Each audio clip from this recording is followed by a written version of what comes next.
أعوذ بالله من الشيطان الرجيم. بسم الله الرحمن الرحيم.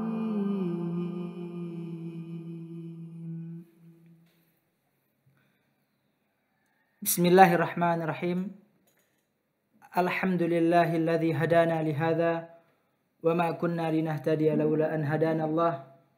أشهد أن لا إله إلا الله وحده لا شريك له وأشهد أن محمدا عبده ورسوله صلى الله عليه وعلى آله وأصحابه أجمعين أما بعد. Para pemirsa sekalian yang senantiasa dirahmati oleh Allah Subhanahu wa taala, di hari Jumat, di setiap kali kita bertemu dengan hari Jumat, terutama ketika kita juga melaksanakan hari Jumat, selalu ayat yang dibaca oleh imam, yang sering kita dengarkan, yang dibacakan oleh imam, yaitu surah Al-A'la dan surah Al-Ghasyiyah. Apa sih rahasianya? Kenapa Rasulullah SAW dalam sabdanya juga ketika menjelang waktu Jumat, ketika Rasulullah memimpin sholat berjamaah pada hari Jumat, Rasulullah selalu membaca surah Al-A'la dan surah Al-Ghasyiyah. Ataupun juga pada hari Id, hari Idul Adha dan Idul Fitri, Rasulullah SAW selalu membaca surah Al-A'la dan surah Al-Ghasyiyah. Apa sih rahasia di balik itu semua? Tentunya sesuatu yang sering kali terjadi ataupun sesuatu yang sering terulang itu ialah menandakan sesuatu yang memiliki rahasia yang sangat sekali besar. Oleh karena itu, para pemirsa sekalian yang dirahmati oleh Allah Subhanahu wa taala, mungkin kita akan bahas sedikit kenapa Rasulullah SAW selalu membaca surah Al-A'la dan surah Al-Ghasyiyah, terkhusus pada hari Jumat ataupun juga pada hari Idul Adha. Bagaimana cara kita mengetahui rahasia di balik itu semua? Caranya ialah dengan mentadabburinya. Caranya dengan mentadaburi isi-isi yang terkandung di dalam ayat-ayat yang terdapat di surah Al-A'la dan surah Al-Ghasyiyah itu sendiri. Baik para pemirsa sekalian yang dirahmati oleh Allah Subhanahu wa taala, mungkin kita akan sedikit membahas tentang surah Al-Ghasyiyah. Kita akan sedikit membahas dan menyinggung surah Al-Ghasyiyah itu sendiri. Apa sih rahasia di balik surah Al-Ghasyiyah itu sendiri? Kenapa sering dibaca pada hari Jumat dan Idul Adha ataupun Idul Fitri? Allah Subhanahu wa taala berfirman di dalam surah Al-Ghasyiyah ini, ada dua golongan yang Allah Subhanahu wa taala sebutkan kelak ketika di hari kiamat. Ada dua golongan yang Allah Subhanahu wa taala ceritakan di dalam surah Al-Ghasyiyah ini, yang dimana golongan ini masing-masing mendapatkan apa yang telah mereka kerjakan selama berada di dunia. Allah Subhanahu wa taala berfirman dalam surah Al-Ghasyiyah, A'udzu billahi minasy syaithanir rajim. Bismillahirrahmanirrahim. Hal ataka hadithul ghasyiyah. Allah Subhanahu wa taala mengatakan, apakah telah datang kepadamu berita tentang hancurnya alam semesta ini? Apakah sudah datang kepadamu kabar bahwasanya di alam ini, di dunia ini yang kita hidup dengannya, yang kita fokus menuntut ilmu, yang kita fokus untuk mencari dunia, apakah telah datang kabar bahwasanya dunia yang kita tempati ini akan hancur? Allah Subhanahu wa taala melanjutkan, wujuhu yawma idzin khashi'ah. Pada hari itu, yaitu pada hari kiamat, wujuhu yawma idzin khashi'ah. Pada hari itu wajah-wajah mereka tertunduk hina. Artinya apa? Ini Allah Subhanahu wa taala menjelaskan golongan orang yang pertama, yaitu golongan yang pertama pada hari kiamat. Ketika datang kiamat, wajah mereka semua tertunduk dalam keadaan hina. Mengapa demikian? Allah Subhanahu wa taala menjelaskan, amilatun nasibah. Allah Subhanahu wa taala menjelaskan, amilatun nasibah. Kenapa? Karena mereka ini capek beramal lagi kepayahan. Maksudnya apa? Mereka senantiasa beramal di muka bumi ini, akan tetapi membuat mereka sengsara di akhirat. Dengan mereka beramal di dunia ini membuat mereka sengsara di akhirat. Maksudnya apa? Kebanyakan orang yang senantiasa beramal tanpa didasari dengan ilmu agama, maka ketika seseorang itu beramal tanpa didasari oleh ilmu agama, maka ia akan mendapatkan rasa capek saja. Ia akan mendapatkan capek dan letihnya beribadah di dunia ini.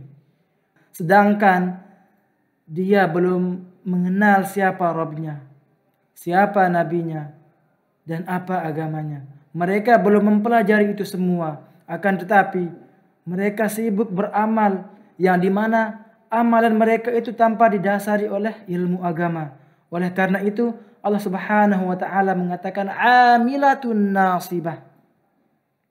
Amilatun nasibah. Artinya mereka ini beramal akan tetapi dalam keadaan kesusahan mereka di akhirat. Kenapa? Karena mereka beramal tanpa didasari oleh ilmu agama. Apa balasannya? Allah Subhanahu wa taala melanjutkan, tasla naron hamiyah. Allah Subhanahu wa taala melanjutkan, kami akan masukkan mereka ke neraka hamiyah. Tasla naron hamiyah. Maka kami akan memasukkan mereka ke dalam api yang sangat panas. Kenapa? Karena yang tadi di ayat ketiga Allah Subhanahu wa taala mengatakan amilatun nasibah. Mereka ini beramal tanpa didasari ilmu agama. Tusqa min ainin aniyah. Allah Subhanahu wa taala mengatakan ketika sudah golongan yang pertama ini Allah masukkan ke dalam api neraka, Allah Subhanahu wa taala memberikan sesuatu yang sangat besar di dalam neraka. Allah Subhanahu wa taala mengatakan tusqa min ainin aniyah. Mereka itu diberi minum yang dimana air tersebut bersumber dari neraka, bersumber dari api. Wala'udzubillah. Padahal yang seperti yang kita ketahui bahwasanya siksaan di neraka yang paling ringan itu ialah dengan dipakaikan kepadanya terompa, sendal, yang dimana ketika terompa itu digunakan oleh seseorang pelaku maksiat, maka ubun-ubunnya semuanya yang berada di otaknya itu pecah seketika. Itu adalah siksaan yang paling ringan ketika berada di akhirat. Tusqa min ainin aniyah, kata Allah. Ini Allah Subhanahu wa taala memberikannya minum dengan api, bukan dengan air, tetapi minuman para penduduk neraka itu ialah dari api yang sangat panas, kata Allah Subhanahu wa taala. Tusqa min ainin aniyah laisa lahum ta'amun illa min dhari'. Begitu juga Allah Subhanahu wa taala memberikannya makanan.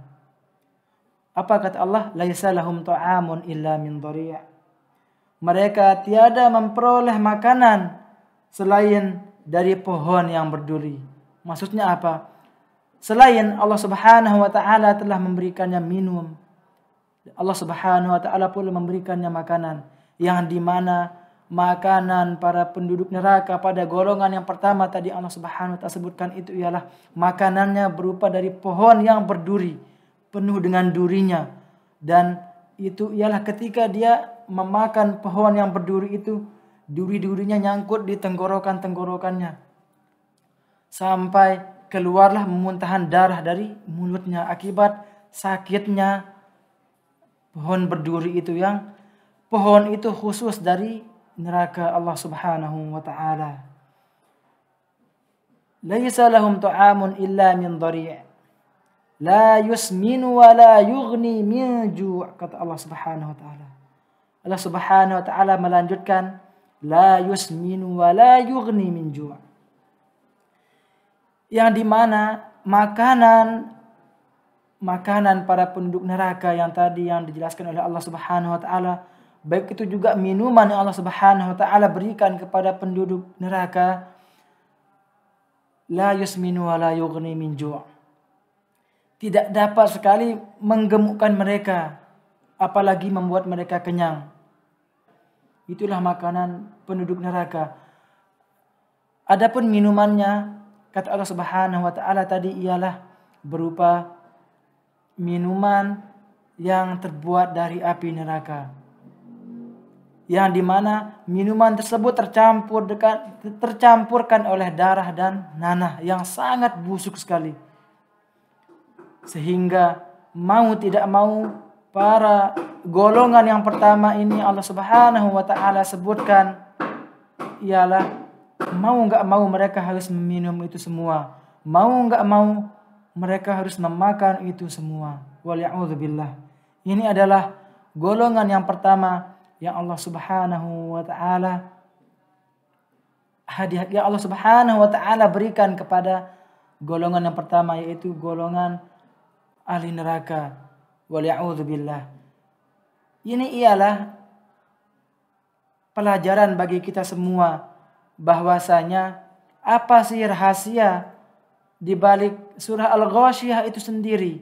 Kenapa Allah Subhanahu wa taala, kenapa Rasulullah sallallahu alaihi wasallam menyuruh kita, kenapa Rasulullah sallallahu alaihi wasallam selalu membaca surah Al-A'la dan surah Al-Ghasyiyah ketika hari Jumat? Kenapa Rasulullah sallallahu alaihi wasallam selalu membaca surah Al-A'la dan surah Al-Ghasyiyah ketika hari Idul Adha dan Idul Fitri? Alasannya tidak lain dan tidak bukan supaya kita dapat mengambil pelajaran itu semua, bahwasanya kelak pada hari kiamat ini akan ada dua golongan yang Allah Subhanahu wa taala berikan sesuai dengan apa yang mereka kerjakan. Waliya'udzubillah min dzalik. Para pemirsa sekalian yang senantiasa dirahmati oleh Allah Subhanahu wa taala, inilah makanan dan minuman yang Allah Subhanahu wa taala dan yang Allah berikan kepada para penduduk neraka, para golongan yang pertama. Golongan yang pertama yang Allah Subhanahu wa taala sebutkan di surah Al-Ghasyiyah ini, ketika Allah mengatakan wujuhu yawma idzin khashi'ah. Pada hari itu ketika menjelang hari kiamat, wajah-wajah mereka ini tertunduk dalam keadaan hina. Kenapa? Karena mereka ini, kata Allah Subhanahu wa taala, mereka mengamalkan, mereka beramal yang dimana amal mereka itu tidak dapat membuat mereka bahagia di akhirat. Yang dimana amal yang mereka kerjakan itu tidak membuat mereka masuk ke dalam surganya Allah Subhanahu wa taala. Lantaran apa? Lantaran mereka beramal tanpa didasari oleh ilmu agama. Oleh karena itu, al-ilmu qabla qawli wal amal. Oleh karena itu, para pemirsa sekalian yang dirahmati oleh Allah Subhanahu wa taala, ilmu itu didahulukan. Ilmu itu lebih dahulu daripada ucapan ataupun perbuatan. Artinya, hendaklah kita ini lebih berilmu dulu sebelum kita bertindak. Artinya kita mengutamakan ilmu dulu, baru kita mengucapkan suatu ilmu agama. Artinya kita harus mendahulukan ilmu dulu, baru kita mengerjakan apa yang sudah kita ilmui itu. Wallahu ta'ala a'la wa a'lam. Semoga dengan yang singkat ini dapat memberikan kita faedah bahwasanya apa yang kita kerjakan selama di dunia ini hendaklah kita beramal dan berilmu, yaitu ada 2 syarat amal yang diterima oleh Allah Subhanahu wa taala. Yang pertama ialah al-ikhlas, yaitu ikhlas dalam beribadah kepada Allah Subhanahu wa taala, ikhlas dalam menjalani syariat Allah Subhanahu wa taala, dan yang kedua ini adalah poin penting, ittiba'ur rasul, ittiba'us sunnah, yaitu mengikuti sunnah Rasulullah sallallahu alaihi wasallam. Wa akhiru da'wana alhamdulillah, subhanakallahumma bihamdik, asyhadu an la ilaha illa anta, astaghfiruka wa atubu ilaik. Wassalamu alaikum warahmatullahi wabarakatuh.